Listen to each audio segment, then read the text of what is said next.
gonna take him back to France and to England, coming to Germany, and he did, even though the count was gone, but we did find the NCO club bill. It was still standing, I don't know why, because it looks like it needs propped up. But, and I have worked, yeah, when I was in Georgia, you see Weldon, well, he went with me down there when I was going to go. And he told Mom and Dad, said, Frank won't be back no more. Says, this will be it. I was 14 years old, had no license. So I went down there and worked for my uncle. And then Weldon and I went to Detroit.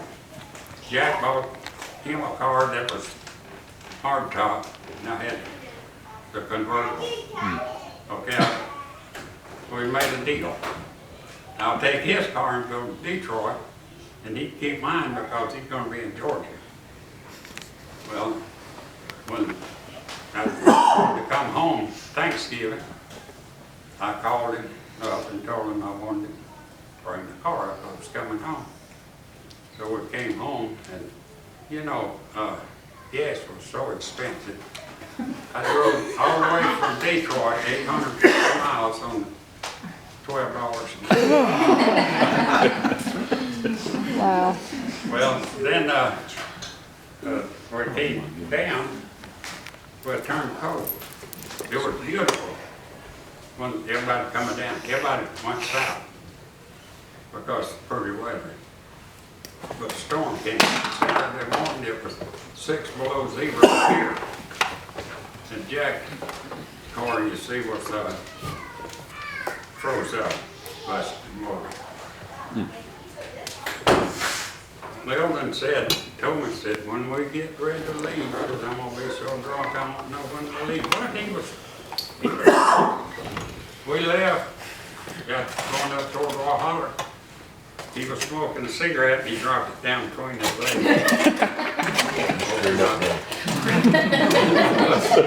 Anyway,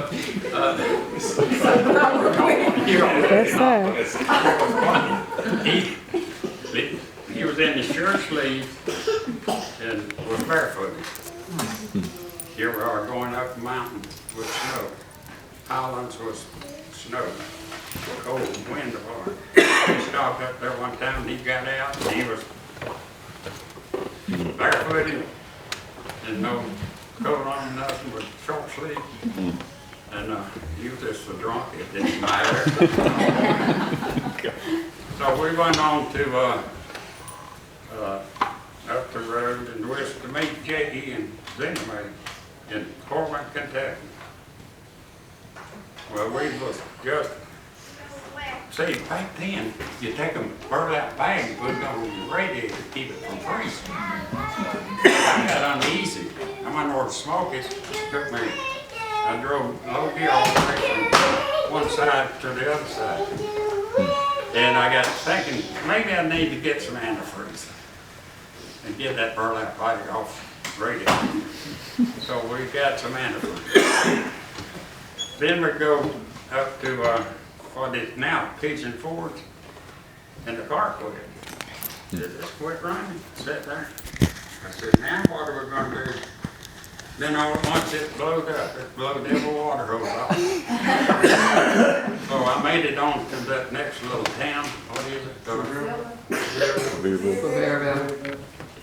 Yeah. That's what I said. But anyway, Or I went, no, but it okay. cost me $10 to get all my water hoses put on. That'll work. I wish I lived back And then. get antifreeze.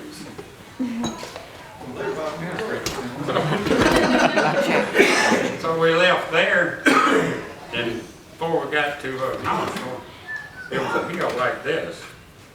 Well, Melvin was driving now, remember, he's drunk. He don't remember anything about all this, but he was driving. We was almost top of that hill, and it couldn't go no further. There was nothing but pure ice. He said, now what we're going to do, I said, we're going to try to turn this thing around.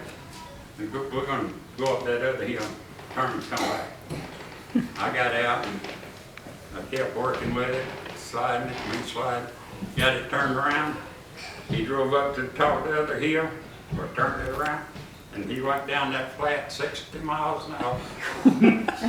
He don't know a thing about it. He never did know. And I thought he was sober. He was as sober as he could be. Wow. Well, then we went on to Corbin. Well, no, we went on past Corbin. We got to Richmond. And I was already getting all my files out. I had put the car. Well, in fact, one time it quit. And this taxi come on and said, "You'll have to get off the road or get..." No, he asked, "Did you want me to bring you half the record or something?" I said, he said, "If you don't, they'll push you off the road." So that's when I first got my Benz on my car. They bent it around and they carried it back to shop, and the gas line had froze out. And I spent another $10. So he told me, he said, "You should always put a pint of alcohol in your gas tank at the beginning of winter, and you won't have no problem.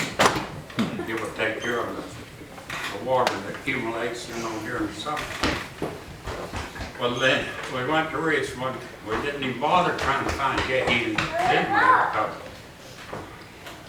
there was no way. And Melvin got the bright idea, let's go around backside of town here and we'll get ahead of all this traffic. There was people pushing each other. So we got around there and drove down into a flat, and as far as we could go, there was water and stuff in the car. And I